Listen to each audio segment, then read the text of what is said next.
Assalamualaikum warahmatullahi wabarakatuh. Bertemu lagi dengan Ibu Wardania.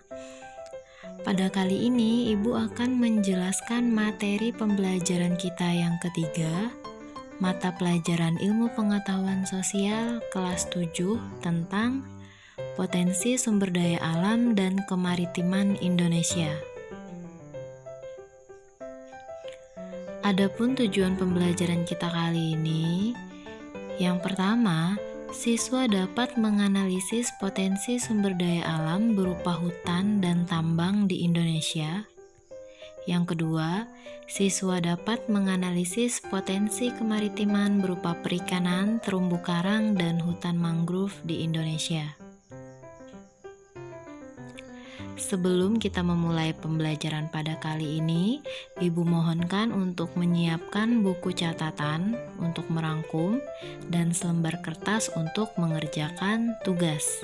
Jangan lupa volumenya dibesarkan dan dengarkan dengan cermat penjelasan pada video berikut. Yang pertama akan kita bahas adalah potensi sumber daya alam di Indonesia. Pastinya kalian sudah tahu kan apa itu potensi sumber daya alam? Sumber daya alam merupakan semua bahan yang ditemukan manusia dalam alam yang dapat dimanfaatkan untuk memenuhi kebutuhan hidup. Dapat berupa benda mati maupun benda hidup yang ada di bumi. Potensi sumber daya alam di Indonesia antara lain adalah hutan dan bahan tambang. Nah, yang pertama akan kita bahas adalah hutan.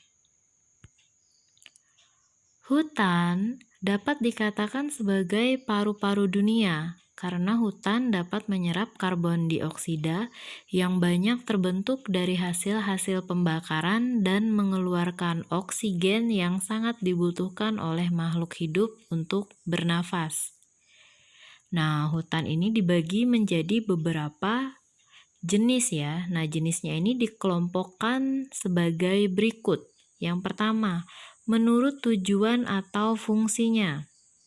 Itu terdapat hutan produksi seperti gambar di atasnya itu, terus ada hutan lindung, hutan wisata, hutan suaka alam, dan hutan cadangan atau hutan konversi.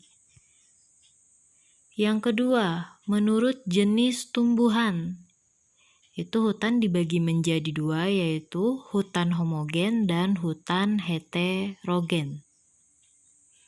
Nah, hutan homogen itu adalah hutan yang di dalamnya hutan hanya terdapat satu jenis tumbuhan, seperti contoh yang di atas itu adalah hutan pinus. Dan hutan heterogen itu hutannya memiliki banyak sekali jenis tumbuhan. Yang ketiga, ada menurut iklim dan curah hujan. Jenis-jenis hutannya ada hutan hujan tropis, hutan musim, sabana, dan stepa. Nah, berikut adalah beberapa contoh dari hutan yang pertama tadi ya, menurut tujuan dan fungsinya. Yang pertama ada hutan produksi, di mana hutan biasanya memang ditanam, contohnya adalah di PT Sarpatim yang dekat dengan PT tempat kita, itu di mana mereka menanam pohon. Setelah nanti pohonnya sudah bisa diproduksi, itu akan ditebang dan dijadikan kayu dan lain sebagainya. Terus yang kedua ada kawasan hutan lindung. Kalian pasti pernah melihat ini kan? Di area perkebunan sawit tempat kita pasti terdapat kawasan hutan yang dilindungi oleh negara. Yang ketiga, ada hutan suaka alam. Ini juga ada terdapat di sekitar kita, seperti gambar contoh itu ada di Tanjung Puting, Pangkalan Bun. Di mana hutan suaka alam ini gunanya adalah untuk menampung para binatang-binatang langka yang ada di Indonesia. supaya tidak terjadi kelangkaan. Dan ini diurus oleh pemerintah ya. Yang selanjutnya ada hutan wisata. Nah, ini kalian pasti sering mendengar, bahkan ada yang sudah berkunjung ke hutan wisata. Biasanya hutan yang jadi wisata adalah hutan homogen atau hutan yang memiliki satu jenis tumbuhan. Seperti itu adalah contohnya hutan pinus. Yang selanjutnya ada hutan konversi atau hutan cadangan. Nah, hutan konversi ini penuh dengan pro dan kontra ya. Harusnya di setiap negara itu memang mempunyai hutan cadangan, tapi yang terjadi adalah setiap hutan kita selalu saja digusur untuk pembangunan baru. Oke, yang selanjutnya ini adalah contoh dari hutan menurut jenis tumbuhannya. Nah, ini contoh dari hutan homogen ya, adalah hutan pinus tadi. Terus contoh yang lainnya kalian bisa lihat seperti hutan jati dan lain sebagainya. Yang kedua ada hutan heterogen. Hutan heterogen ini contohnya yang ada di Kalimantan Tengah. Itu adalah hutan heterogen di mana hutannya itu mempunyai lebih dari satu jenis tumbuhan. Yang selanjutnya ada jenis hutan menurut iklim dan curah hujannya. Yang pertama, ada hutan musim. Di mana hutan musim ini contohnya adalah hutan karet ya. Di mana di dalamnya ditanam karet. Ketika nanti musimnya berganti menjadi musim kemarau, semua daun-daunnya akan rontok. Contohnya adalah pohon ketapang. Kalian bisa lihat nanti ketika musim kemarau, daun-daunnya akan berjatuhan dan kembali subur lagi pada musim penghujan. Terus ada hutan hujan tropis. Hutan hujan tropis ini adalah hutan yang ada di daerah tropis, di mana hutannya lembab karena daerahnya tropis dan turun hujan. Terus ada stepa. Nah, stepa ini adalah padang rumput yang luas sekali tanpa adanya suatu tumbuhan atau tanaman di dalamnya. Contohnya itu ya, bisa kalian lihat. Terus kalau sabana, nah sabana ini padang yang luas itu adalah salah satu contoh sabana yang terdapat di Gunung Merbabu. Itu di dalamnya ada padang rumput yang luas, terus ada lagi pohon, ada lagi tumbuhan yang lainnya. Oke, adapun fungsi hutan, itu yang pertama adalah mencegah erosi dan tanah longsor. Yang kedua, menyimpan, mengatur, dan menjaga persediaan dan keseimbangan air di musim hujan dan musim kemarau. Ketiga, menyuburkan tanah karena daun-daun yang gugur akan terurai kembali menjadi humus. Nah, humusnya itu menyuburkan tanah, terus pohon-pohon yang terdapat di hutan itu juga akan menjadi subur. Terus yang keempat ada hutan dapat dimanfaatkan hasilnya sebagai bahan mentah atau bahan baku industri atau bahan bangunan. Terus juga yang kelima sebagai sumber plasma nutfah atau massa organisme yang masih membawa sifat-sifat genetik asli. Ini keanekaragaman ekosistem di hutan memungkinkan berkembangnya keanekaragaman hayati. Terus yang keenam juga mengurangi polusi pencemaran udara. Di mana kalian bisa menemukan suatu daerah ketika di daerah tersebut sangat sejuk, tidak ada polusi, berarti terdapat hutan yang sangat luas. Ya, untuk selanjutnya adalah persebaran hutan. Kalian bisa lihat ini adalah peta Indonesia, di mana untuk persebaran hutan di Indonesia, di Kalimantan, Pulau Kalimantan itu ada sekitar 68% hutannya.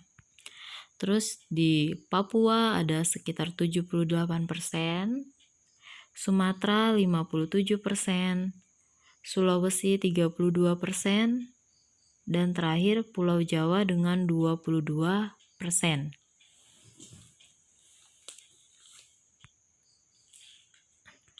Oke, yang selanjutnya kita masuk ke sumber daya alam berupa hasil tambang.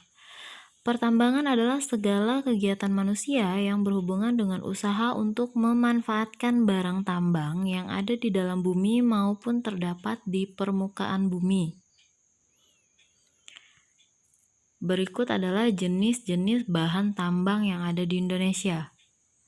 Yang pertama, sumber energi itu jenisnya ada minyak bumi, gas alam, dan batu bara. Terus mineral logam jenisnya ada timah, bauksit, tembaga, besi, nikel, emas, perak, dan lain-lain. Dan yang terakhir, mineral bukan logam atau barang industri itu berupa belerang, fosfat, gamping, marmer, dan lainnya.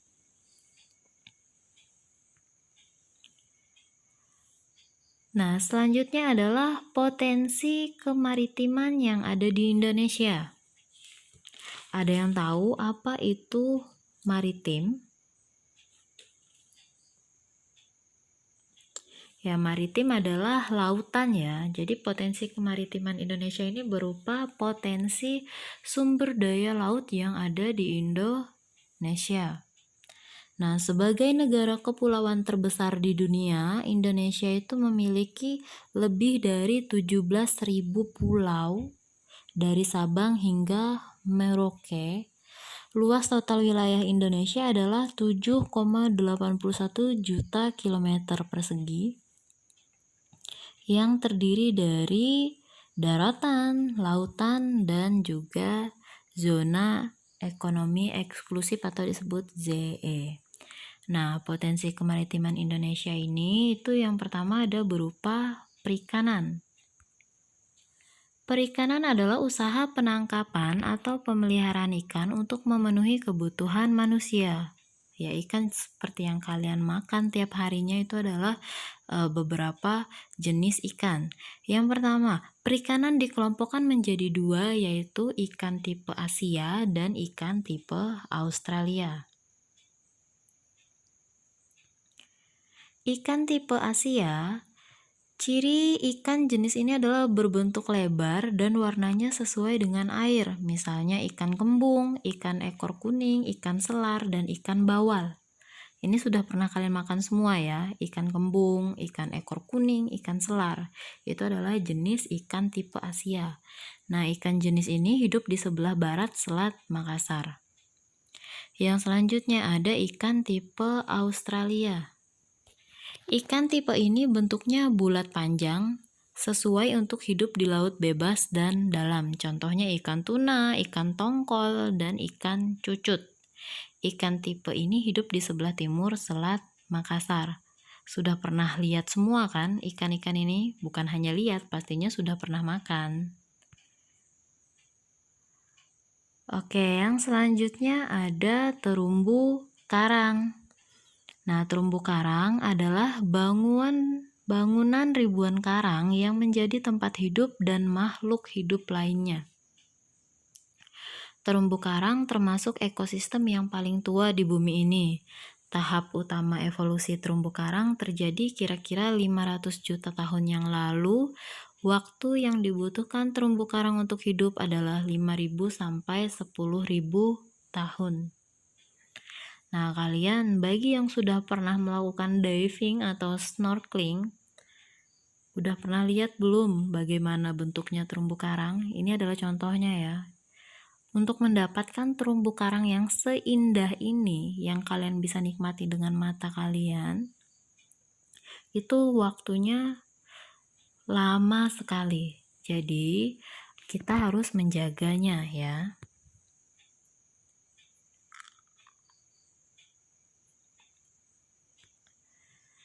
Adapun manfaat terumbu karang, yang pertama, dia mempunyai manfaat ekonomi, yaitu sebagai sumber makanan, terus obat-obatan, dan objek wisata.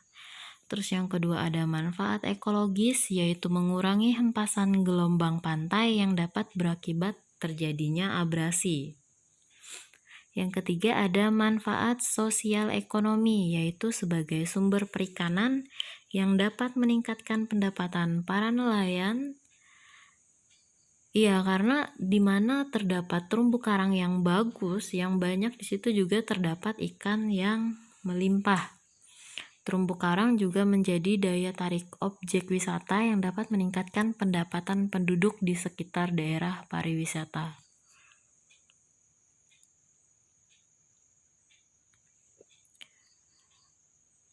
Adapun cara kita untuk melestarikan terumbu karang itu ada 5. Yang pertama, jangan pernah membeli souvenir atau barang yang terbuat dari karang atau makhluk laut lainnya. Jadi biasanya ini dijual di daerah pantai ya. Nah, kadang kita kalau habis liburan itu pasti akan membelikan souvenir atau oleh-oleh. Nah, pilihlah oleh-oleh yang tidak terbuat dari terumbu karang. Jangan menyentuh, berdiri di atas karang atau mengumpulkan karang ketika sedang bermain di laut atau snorkeling. Jika kalian seorang penyelam, maka perhatikan gerakan fin, tabung, dan alat selam lainnya. Jangan sampai membentur karang. Jika kalian di rumah punya akuarium air laut, maka pastikan kalian membeli ikan-ikan yang tidak ditangkap menggunakan racun. Dan yang terakhir, bergabunglah dengan Badan Pelestarian Alam atau Pelestarian Laut sehingga kalian juga bisa ikut menjaga ekosistem terumbu karang.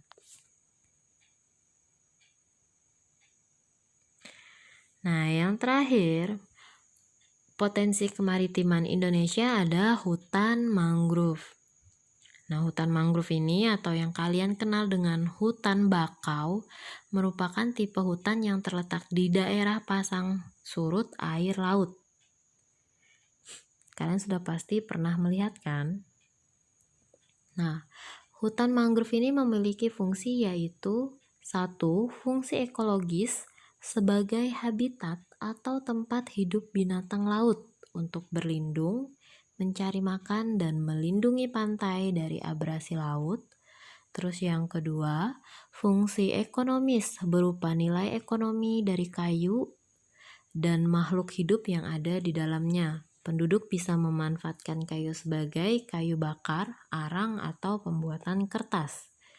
Dan dapat juga menangkap ikan yang hidup di daerah hutan bakau ini. Nah, ini Ibu kasih contoh beberapa makhluk hidup yang hidup di daerah hutan bakau. Itu ada udang bakau, terus ada kepiting bakau, dan terakhir itu ada ikan kakap bakau. Biasanya mereka ini hidupnya di daerah hutan bakau ini ya. Nah, hutan bakau ini ketika dia pasang nanti contohnya ada seperti gambar itu, kalian tidak akan melihat tanah yang ada di situ. Nah, tapi nanti ketika surut itu tanahnya akan berbentuk seperti lumpur ya. Nah, di lumpur itulah terdapat udang, kepiting, bahkan ikan. Nah, itu saja tadi penjelasan Ibu tentang potensi sumber daya alam dan potensi kemaritiman yang ada di Indonesia. Dan untuk halaman ini adalah tugas yang bisa kalian kerjakan di lembaran kertas. Ada 2 soal. Ibu harapkan kalian kerjakan dengan benar dan dibaca kembali materi yang sudah Ibu berikan tadi supaya kalian bisa menjawab pertanyaannya dengan benar. Bagi yang tidak mengerti bisa menghubungi Ibu melalui WhatsApp. Oke, itu saja yang bisa Ibu jelaskan pada pertemuan kali ini. Ibu harapkan kalian bisa merangkum dan menyimpulkan materi Ibu tadi dalam bentuk catatan dan segera kerjakan tugasnya. Sampai jumpa pada pertemuan selanjutnya. Terima kasih.